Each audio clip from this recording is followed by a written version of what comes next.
एक उत्कृष्ट भजनी गायक दत्तात्रय मामा श्रीखंडे यांच्या काकड आरती या कॅसेटचे प्रकाशन संपन्न. कर्जतमधील अखंड हरिनाम सप्ताहात गुरुवर्य मारुती महाराज राणे यांच्या हस्ते दत्तात्रय मामा श्रीखंडे यांच्या काकड आरती या कॅसेटचे प्रकाशन संपन्न झाले. त्या प्रसंगी गौरव महाराष्ट्राचा मानकरी ठरलेला कर्जतचा सुपुत्र वैभव थोरवे, प्रसिद्ध प्रवचनकार तथा प्रबोधनकार श्रीराम पुरोहित, सप्ताह कमिटीचे सर्व सहकारी आदी प्रमुख मान्यवर उपस्थित होते. दत्तात्रय मामा श्रीखंडे यांचा अल्पपरिचय थोडक्यात. रायगड जिल्ह्यामधील कर्जत तालुक्यातील मूल गाव पोटल आणि सध्या वास्तविक किरोडी येथे करत असलेले जिल्ह्यातील एक उत्कृष्ट भजनी गायक व छत्रपती शिवरायांच्या पावनभूमीतील सुपुत्र दत्तात्रय मामा श्रीखंडे यांची जडणघडण आपल्या 5 भाऊ व 1 बहीण यांच्या सहवासात होत असताना वारकरी संप्रदायाची गोडी खऱ्या अर्थाने वैकुंठवासी यशवंत महाराज श्रीखंडे आणि परिवाराकडून मिळत गेली. त्यानंतर त्यांना वैकुंठवासी गजाननबुवा पाटील यांचा सहवास लाभल्याने संगीत भजनाची आवड त्यांना निर्माण झाली. नंतर मात्र गुरुवर्य मारुती महाराज राणे यांची प्रेरणा व मार्गदर्शन त्यांच्या जीवनाला एक वेगळी ओळख देणारे ठरले. त्यांच्या कृपा आशीर्वादाने मामा श्रीखंडे यांनी भजन कीर्तन यांच्या गायनाच्या मधून आपली वेगळी ओळख निर्माण केल्याने अनेक तरुण सहकारी गायकही घडवण्याचे मोलाचे सांप्रदायिक कार्य त्यांनी केले. माझं नाव दत्तात्रय आबा श्रीखंडे. माझा जन्म पोटल या गावी झाला.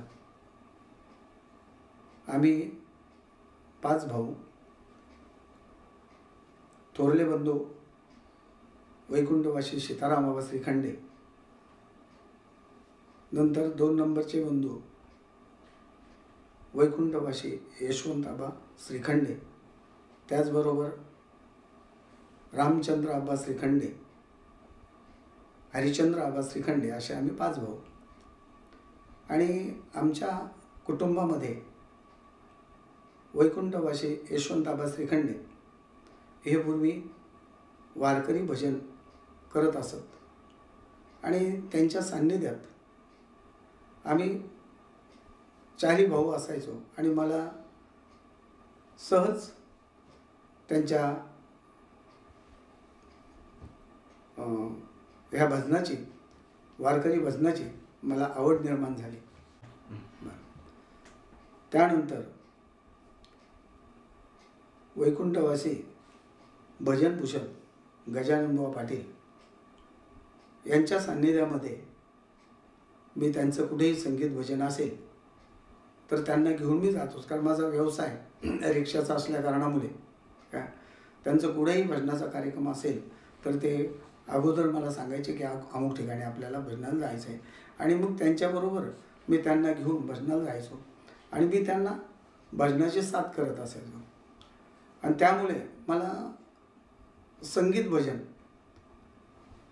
याचं थोडं ज्ञान झालं. आमचं दुर्दैव असं की मी त्यांच्याकडे शिकलो नाही. इच्छा असून सुद्धा मी त्यांच्याकडे शिकलो नाही. आणि मग त्यांचे जिथे जिथे कार्यक्रम असतील तिथे तिथे मी त्या कार्यक्रमामध्ये त्यांच्याबरोबर साथीला असायचो.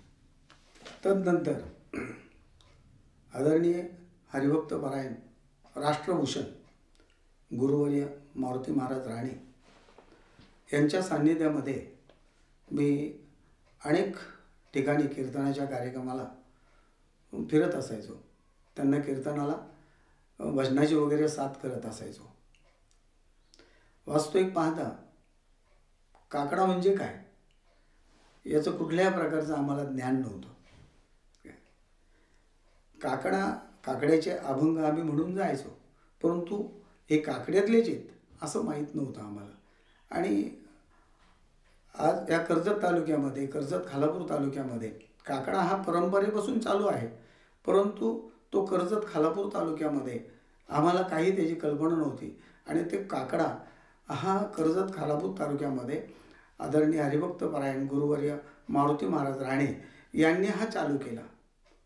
आणि मग आम्ही त्यांच्या गावामध्ये हा काकडा चालत असायचा. हलिवलीमध्ये आम्ही रोज जायचो तिथे. तदनंतर आमच्या किरवली गावामध्ये आम्ही हा काकडा चालू केला. आमचे या किरवली गावचे सहकारी वासुदेव बडेकर, हरिचंद्र बडेकर, त्याचप्रमाणे बाला बडेकर, अशी ही पांडाबुवा बडेकर, अशी ही बरीच मंडळी ह्या काकड्याला आम्हाला सहकार्य करायचे, शिवाजी शेलार वगैरे अशी ही मंडळी. आणि मग आम्ही तो काकडा हा किरवलीमध्ये चालू केला काकडा. नंतर हा काकड्याचं जे स्वरूप आहे ती सुरुवात कोजागिरी पौर्णिमा ते त्रिपुरी पौर्णिमा असा हा 1 महिन्याचा कालावधी ह्या काकड्याचा असतो.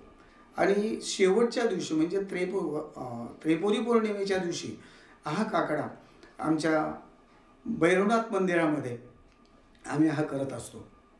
1 दिवसासाठी हा काकडा करत असतो. आणि त्या 1 दिवसासाठी काकडा करत असताना आमच्या ह्या 4-5 गावातली मंडळी तिथे, नाही म्हटलं तरी 400-500 लोक तिथेशी उपस्थित असायचे.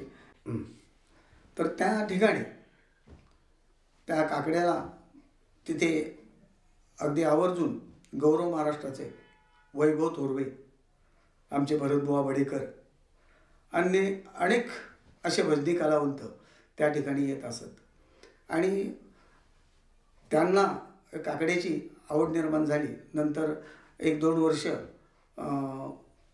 आदरणीय वैभव थोरवे यांनी हा काकडा ऐकला, त्यांना खूप समाधान वाटलं. आणि मग त्यांनी असा विचार केला काय की मामा मला तुमची कॅसेट काढायची आहे काय. तर म्हटलं चालेल. आणि मग मेन कॅसेट माझ्या काही ते मनात नव्हतं, ध्यानात नव्हतं, परंतु त्यांनी हा मुद्दा मांडला मला कॅसेट करायची आहे.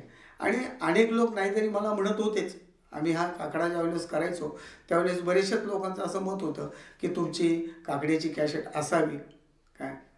परंतु ते वैभव थोरवे यांनी तो म्हणजे पुढाकार घेऊन हे कॅसेट करायचे असं त्यांनी त्याचा विचार केला. तेव्हा याला मोलाचं अजून एक सहकार्य म्हणजे निवेदक म्हणून आदरणीय हरिभक्तपरायण श्रीराम महाराज पुरोहित यांनी आम्हाला या कॅसेटला निवेदक म्हणून त्यांनी चांगलं सहकार्य केलं. दुसरी मोलाची गोष्ट म्हणजे की कॅसेट करण्याच्या मागे आमचे 2 मुलगे, मोठा मुलगा साईनाथ श्रीखंडे, छोटा मुलगा सतीश श्रीखंडे यांनी आम्हाला आमच्या कुटुंबामधून संपूर्ण सहकार्य मिळालं आमच्या कुटुंबामधून. आणि म्हणून हे कॅसेट आम्ही तयार करू शकलो. आणि त्या कॅसेटचं प्रकाशन नुकताच कर्जत तालुक्यामध्ये मोठा असा तालुक्याचा सप्ताह असतो. त्या सप्ताहामध्ये आदरणीय हरिभक्तपरायण गुरुवर्य मारुती महाराज राणे यांच्या हस्ते या कॅसेटचं प्रकाशन झालं.